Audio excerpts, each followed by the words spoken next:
Welcome back to Top Repairs. Today's topic, I'm going to tell you guys how do you know you have a bad sway bar end link and it's time to replace it. This is the sway bar end link and is connected to the sway bar. And the other end of the sway bar end link, it is connected directly to the strut or shock. The first sign it is time to replace the sway bar end link is going to be torn rubber boot. If that rubber boot or dust boot is torn, it's going to allow dirt, water, rocks, and mud to go inside, and it is going to cause grease to leak out of that sway bar end link. Also, it will cause damage to the sway bar end link and cause it to prematurely fail. What is the purpose of the sway bar end link? And the purpose of the sway bar end link is to provide stability.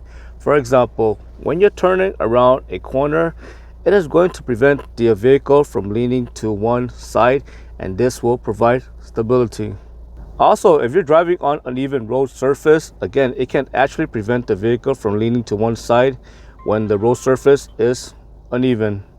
How do you know it is time to replace that sway bar and link?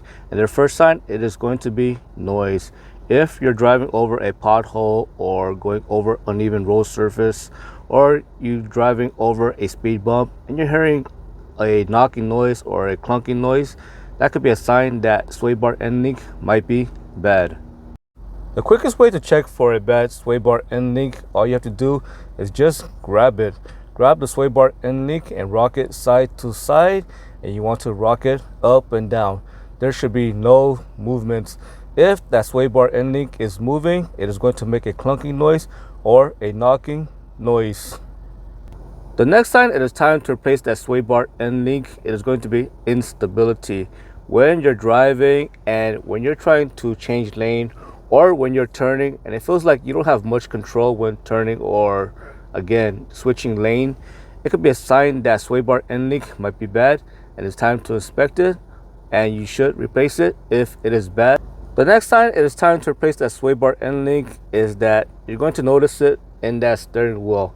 For example, when you're changing lane or when you're turning and it feels like that steering wheel is loose, or it feels like it's loose but it's not actually loose, that could be a sign that sway bar end link might be bad.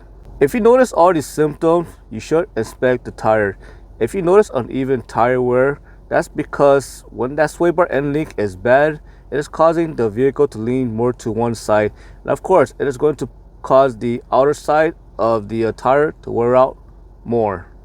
And of course, when that sway bar end link is bad, you're going to notice excessive body roll. I hope you found this video useful. As always, thank you for watching and subscribe to Top 5 Auto Repairs.